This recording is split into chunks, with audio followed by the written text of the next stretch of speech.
আসসালামু আলাইকুম। আজকে আমরা একটা টপিকস নিয়ে আলোচনা করব সেটা হচ্ছে যে ডিমেনশিয়া বা ভুলে যাওয়া। ডিমেনশিয়ার রোগী কিন্তু আমাদের এখন দিন, দিন বাড়ছে। কারণ আমাদের গড় আয়ু বাড়ছে। আয়ু বাড়লে এটা যেহেতু একটা নিউরো ডিজেনারেটিভ ডিজিজ বা বয়সের রোগ, তো এই ডিজিজটাও কিন্তু আমাদের পরিমাণে বাড়ছে।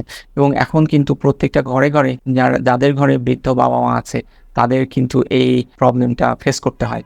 তো ভুলে যাওয়ার যে সমস্যাটা সেটা কিন্তু হঠাৎ করে হয় না। এটা আস্তে, আস্তে পেশেন্টের মধ্যে ডেভেলপ করে। ১ম দিকে হয়তো কোনো নাম মনে করতে পারছে না, অথবা টাকাটা কোথায় রাখছে মনে করতে পারছে না, অথবা বাজারে যে কটা জিনিস আনার কথা দেখা যাচ্ছে ১-২ টা বাদ পড়ে যাচ্ছে। তো এই ভুলে যাওয়ার সমস্যাটাকে আমরা ডিমেনশিয়া বলি। তো ১ম দিকে খুব অল্প আকারে থাকে এবং ধীরে, ধীরে কিন্তু এটা মাত্রা বাড়তে থাকে এবং এই পেশেন্টগুলো কিন্তু এক পর্যায়ে একদম শিশুতে রূপান্তর হয়। সে কিছুই মনে করতে পারে না। এমনকি তার প্রস্রাবের চাপ বোঝে না, বাথরুমে পায়খানার চাপ বোঝে না, বিছানায় প্রস্রাব পায়খানা করে ফেলে। গোসল করতে হবে এটা বোঝে না, খাওয়া-দাওয়া করতে হবে বোঝে না।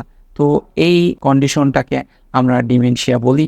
তো ডিমেনশিয়া কিন্তু অনেকগুলো ভ্যারাইটিজ আছে। তার মধ্যে যেটা সবচেয়ে কমন সেটা হচ্ছে আমরা জানি অ্যালঝিমার ডিজিজ। এছাড়াও আরো কয়েকটা ভ্যারাইটিস আছে, যেমন ভাস্কুলার ডিমেনশিয়া, যেটা সাধারণত স্ট্রোকের রোগীদের হয়ে থাকে। এছাড়াও আরেকটা আছে লিউ বডি ডিমেনশিয়া। তো এটাতে সাধারণত ব্রেনে লিউ বডি জমা হয়ে আপনার এই ডিমেনশিয়াটা হয়। এই ডিমেনশিয়ার রোগীগুলো সাধারণত একটু হ্যালুসিনেশনের সমস্যা থাকে। এছাড়া আরেকটা ডিমেনশিয়া হয়, সেটা হচ্ছে ফ্রন্টোটেম্পোরাল ডিমেনশিয়া।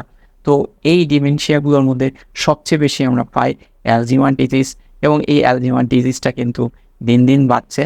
তো ডিমেনশিয়ার রোগীগুলোর মূল যে সমস্যা সেটা হচ্ছে তারা দিন, দিন কর্মক্ষম হয়ে পড়ে।